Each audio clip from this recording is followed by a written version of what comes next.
You know the expression about London buses, you wait for one and then three come along all at once, so immediately you're away like a train. Look, I mean, even live on football is just crazy. You know, sometimes the ball just didn't want to go inside, and today just 3 goals, and which just changed everything. So, which is really crazy. And then I learned so many things in this tough period. 3 lucky goals, and I'm really, really proud and appreciate it. Right up until the 4th goal, we were well in the game, and for large parts of that, I thought we were the better team. But we sort of self-inflicted really. Today we were on downfall, we made mistakes, and the 2 corners, and obviously mistakes with the ball. And if you do that against top players, then they can punish you. It was maybe a wee sense of deja vu for the players. So, but they kept fighting, they kept going, they kept their spirit. And like I say, I felt the 6-2 was harsh in the end. Yeah, it's strange, no? Because from the start, he scored a 0 goal, and then today, in only 30 minutes, he scored a hat-trick. I think that if we make rotations, it will be good. It will be good for the team, for the player, for his welfare, and at the same time, if you give energy and then you come in and you play in the way that Sonny played, I think everybody are happy. I read an awful lot of nonsense this week about Heung-min Son, as you always do when a top player has a little dip in form, which everyone does from time to time. I suspect that will all end now. Listen, we know how good he is. He's going for a barren patch, but that quality never leaves you. No. You know, he'll always find scoring positions. He'll always work hard for the team. And when he gets those chances, I don't know why people are doubting him. I really don't. He's got all the quality you could wish for.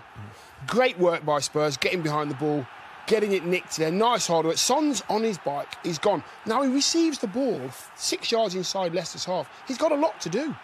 He sticks it in the top corner. He runs about 30, 40 yards, sticks it past 2 defenders. There shouldn't be a problem there. 2 defenders should deal with that. Only quality players can score goals like that. You've got 4 players there that have just ran out and left that little gap there, just in there, should know that Son is there behind him. I don't think he does. Son decides to put it on his left foot and curl it in the other corner this time. Fabulous to do that. Yeah, to be able to go right foot and left foot, you are leaving the defenders thinking, but that's the quality that he has. I mean, Bentancur wins, I think it's Basuma wins it back there.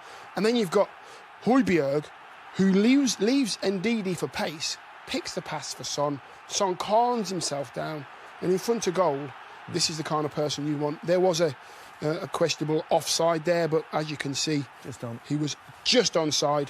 But you cannot question somebody that has the pace, is direct, is composed.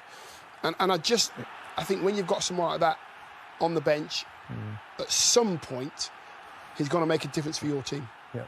I mean, only the 7th man to score a hat-trick. Coming on a sub, yeah. Well, you know, which is incredible. That's not a bad list to be on. Yep. Got me another few pages. I'm on that list, am I, somewhere? Did you do that? Did you? That's one with that Alan Shearer on there. Yeah. It's brilliant. I don't think he was ever sub. Except when Ruud Gullit left him out, I think. Well, we've seen Leicester's frailty from set pieces for a year or so now. I think any Leicester fan will tell you, as soon as there's a corner, you just hold your head in your hands and pray. It is. But it was self-evident again today. Psychological effects on corners. Conceding 22 goals after 7 games, the worst in Leicester's history, in the Premier League, that is.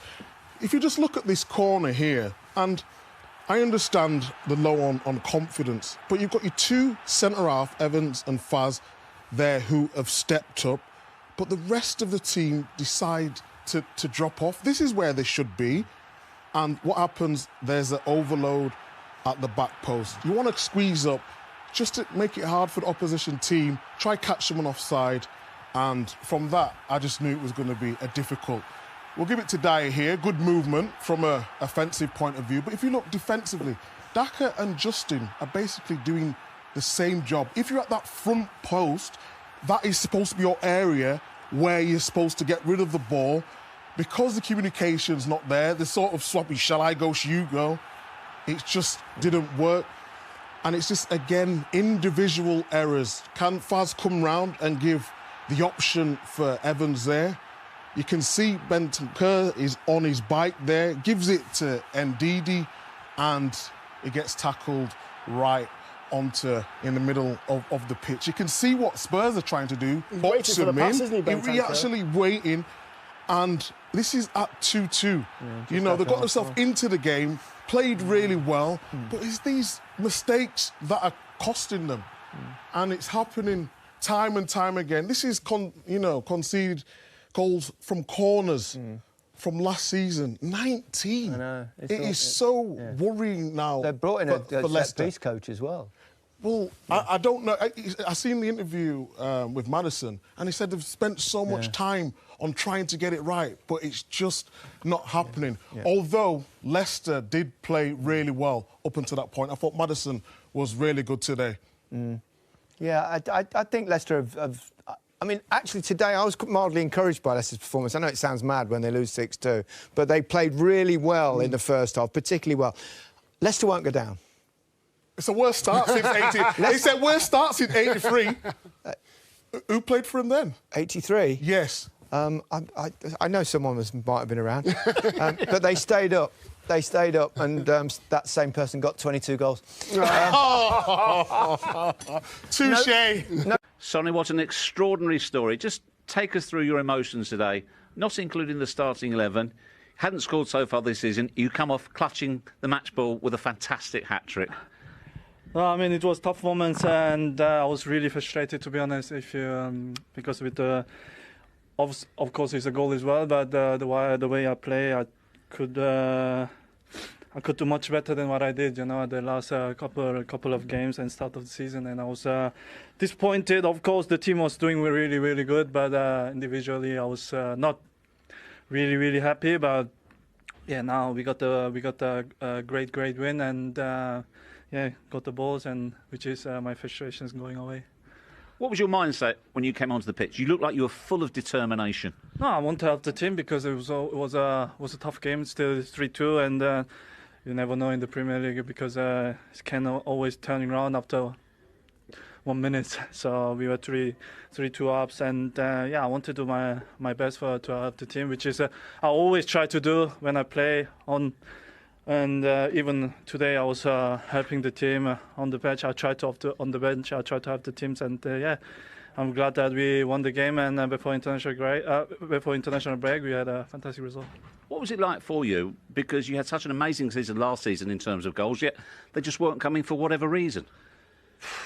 I mean, also poor finishing, to be honest, but also a little bit of unlucky, and I could have scored against West Ham, and he scored on goal, and I scored a goal, and it was offside from Harry, and then I hit it twice, post and crossbar, which is really unlucky, and which is really disappointed with this. But I mean, goal is coming, and I was not worried about it. But which is I was working hard, and I want to always have the team, which is I did today, and then I'm always having behind a great supporter and great teammates and great staff, and this make me always believe and make me strong in these tough moments.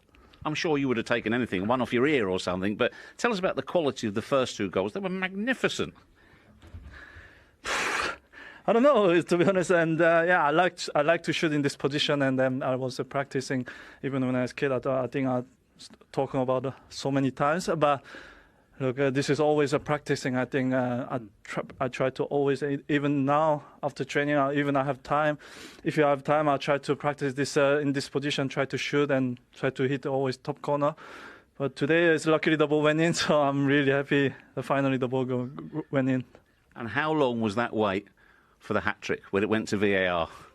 Oh no, I was pretty sure because I was looking the line. I didn't even look at it when I scored. I was pretty sure there was a goal, and yeah, if I was offside, I would say again, it'll be a tough season. But look, I mean, I'm glad to score today, hat-trick, and help the team, which is really, really important. And can go in the national team with fresh energy. Lastly, what did it mean to you? Because it was so obvious what it meant to all your teammates and all of this crowd, what you did today. It was so obvious how high you're held in their affections. I mean, I get emotional, to be honest, and I was also the amazing support, and I was always felt like I disappointed the team and I disappointed the crowd, and with the performance-wise, and yeah, I mean, I said before, I have amazing supporters behind me, and even I don't score, they were always supporting me, which is like every time when I play here and even our away games. So I'm really, really glad having this amazing supporter and amazing teammates and amazing staff behind me. So you got the match ball, you're the player of the match, and it's great to see that smile once again. Thank you very much.